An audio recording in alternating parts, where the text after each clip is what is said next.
teman-teman semua, pada kesempatan kali ini saya akan memaparkan materi yang telah saya kerjakan mengenai tim kerja dari mata kuliah perilaku organisasi kelas 5B5 dengan dosen pengampu Enci Rita Norcetarore. Namun sebelum itu, izinkan saya untuk memperkenalkan diri. Perkenalkan, nama saya Gloria Valencia Kumakau dengan NIM 2006 1102246. Saya dari Fakultas Ekonomi dan Bisnis jurusan Manajemen Universitas Samratulangi. Ini adalah rincian materinya. Yang pertama adalah pengertian dari tim kerja. Tim kerja merujuk kepada suatu kelompok yang bekerja sama untuk mencapai suatu misi atau tujuan tertentu, yang berarti tim kerja merupakan kesatuan dari beberapa individu yang bisa berasal dari beberapa departemen yang berbeda dengan kecakapan dan latar belakang yang berbeda, bergabung untuk menyelesaikan tugas-tugas secara bersama-sama sebagai suatu kesatuan. Jenis-jenis dari tim kerja. Jenis-jenis tim kerja meliputi yang pertama adalah tim pemecah masalah. Tim pemecah masalah ini mulai populer sejak tahun 1980-an. Bentuk tim awalnya serupa satu sama lain. Mereka umumnya terdiri atas 5 hingga 12 pekerja yang dibayar per jam dari departemen yang sama yang saling bertemu sekian jam setiap minggu untuk membahas peningkatan kualitas, efisiensi, dan lingkungan kerja. Dan yang kedua adalah tim kerja pengolahan diri. Tim ini umumnya terdiri atas 10 hingga 15 orang yang mengambil ahli tanggung jawab dari para supervisor. Tanggung jawab ini termasuk kendali menyeluruh atas kecelakaan kerja, penilaian pekerjaan, pemecah masalah organisasi, dan pilihan prosedur-prosedur pemeriksaan yang dilakukan secara kolektif. Tim ini bahkan memilih sendiri para anggotanya. Selanjutnya yang ketiga, tim lintas fungsional. Tim ini terdiri atas pekerja-pekerja dari tingkat hierarki yang serupa tetapi beda wilayah pekerjaannya. Mereka bergabung bersama guna menyelesaikan suatu pekerjaan. Organisasi sudah menggunakan tim cross-fungsional. Seperti ini semisal IBM membentuk gugus tugas tahun 1960-an yang terdiri atas pekerja lintas departemen dalam perusahaan guna mengembangkan sistem. Selanjutnya adalah tim virtual. Tim virtual menggunakan teknologi komputer guna menghubungkan orang-orang yang terpisah secara fisik guna mencapai sasaran bersama. Teknik tersebut memungkinkan orang saling bekerja sama lewat metode online, kendati mereka dipisahkan yurisdiksi, negara, bahkan benua. Pemikiran dari beberapa ahli. Yang pertama, Caroline J. Sander dan Robert H. Anderson pada tahun 1986. Ada dua tipe tim, yaitu tim pertama yaitu tim permanen dan tim sementara. Tim permanen mengkhususkan dalam fungsi tertentu yang dilakukan secara berkelanjutan, sedangkan tim sementara merupakan tim yang diorganisasikan hanya untuk kepentingan dan tujuan jangka pendek yang kemudian dapat dibubarkan kembali setelah pekerjaan selesai. Biasanya bertugas menangani proyek yang bersifat sementara.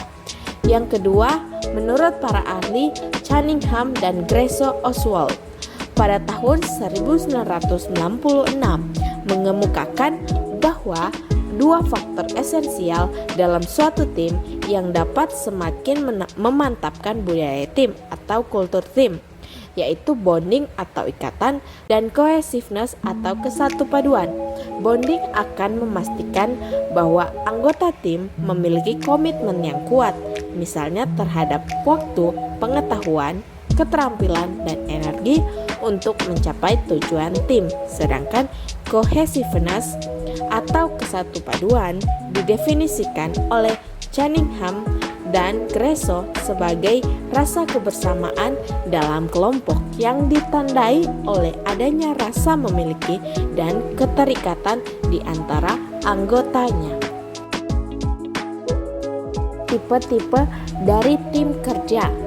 Tim kerja memiliki dua tipe. Yang pertama, formal. Tim kerja formal biasanya merupakan bagian yang melekat dari struktur organisasi dan relatif permanen. Sedangkan tim kerja informal biasanya berada di luar struktur organisasi formal yang dibentuk untuk memecahkan masalah atau bekerja untuk suatu kegiatan organisasi yang spesifik. Bentuk tim informal ini antara lain adalah tim pemecah masalah atau problem solving team dan task force serta commit. Yang dapat menyebabkan kegagalan tim.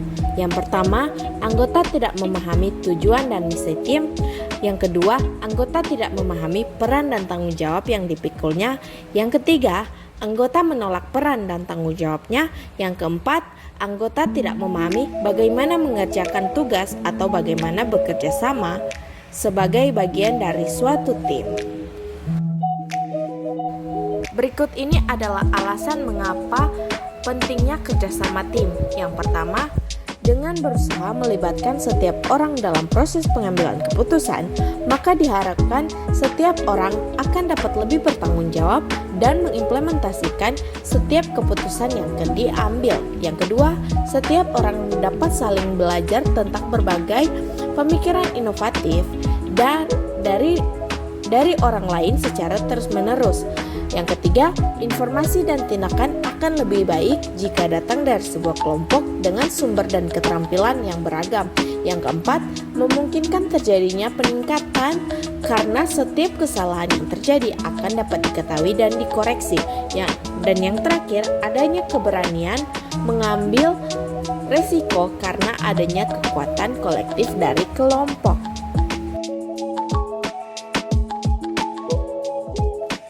Kemudian kita lanjut pada cara bagaimana memperkuat tim kerja dengan efektif. Kerjasama tim merupakan unsur yang sangat penting dalam tim kerja.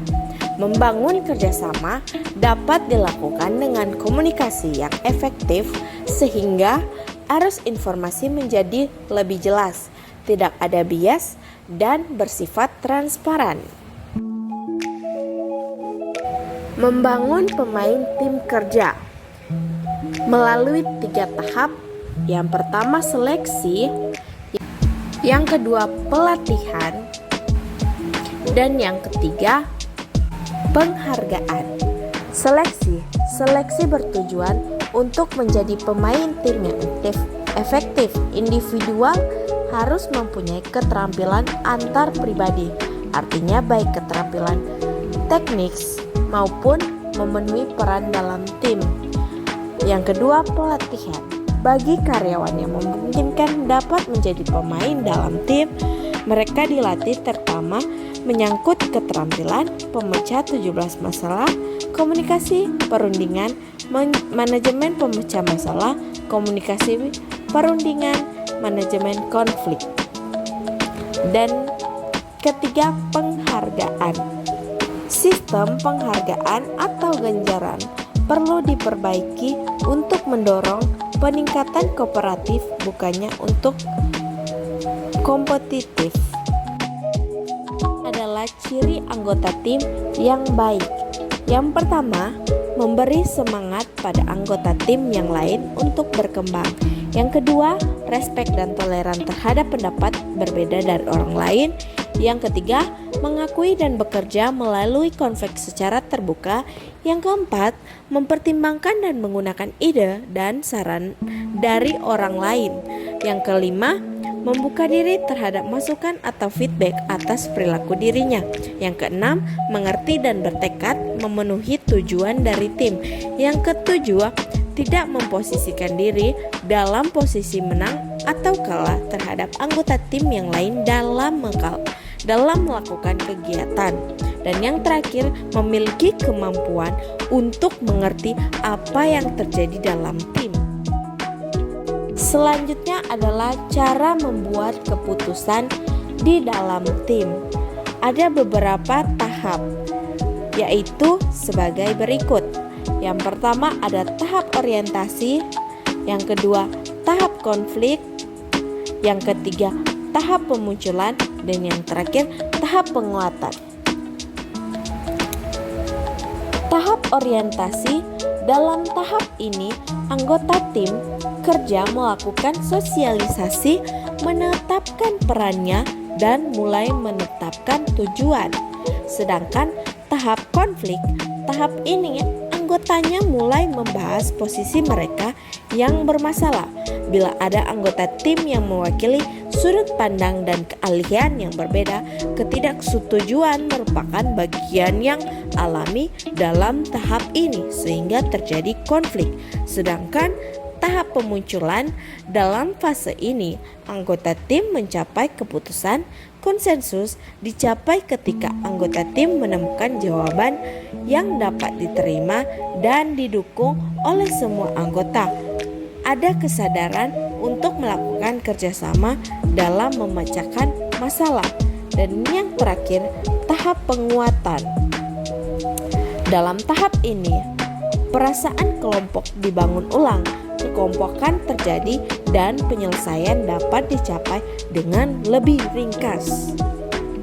Berikut ini adalah beberapa tahapan penyelesaian konflik dalam tim. Yang pertama bersikap proaktif. Setiap anggota tim harus turut aktif dalam menyelesaikan konflik secara proaktif. Yang kedua, membuat komunikasi. Komunikasi yang lancar dapat menghindari diri dari kesalahpahaman sehingga lebih mudah dalam menyelesaikan konflik yang timbul. Yang ketiga bersikap terbuka. Setiap anggota harus terbuka supaya konflik tidak berlarut-larut dan dapat diselesaikan dengan baik. Dengan kebutuhan konflik yang terjadi dapat ditangani sehingga menjadi konflik yang fungsional. Cara berikutnya adalah mencari akar masalah. Anggota tim harus dapat mencari tahu sumber atau penyebab konflik supaya kita tahu cara menyelesaikan konflik tersebut. Yang kelima, bersikap fleksibel dan adil. Anggota tim harus bersikap fleksibel. Anggota tim harus bersikap fleksibel sehingga selalu ada jalan untuk memecahkan konflik yang terjadi. Bersikap adil artinya menempatkan diri kita dengan netral. Kita tidak boleh memihak. Dan yang terakhir, bersikap bersekutu. Untuk menyelesaikan konflik, kita harus mempunyai sikap bersekutu sehingga tidak ada pihak-pihak yang merasa dirugikan. Berpikirlah menang-menang dan jangan hanya mau menang sendiri. Baiklah, sekian presentasi dari saya. Terima kasih. Jangan lupa di like. Semoga bermanfaat. Bye-bye.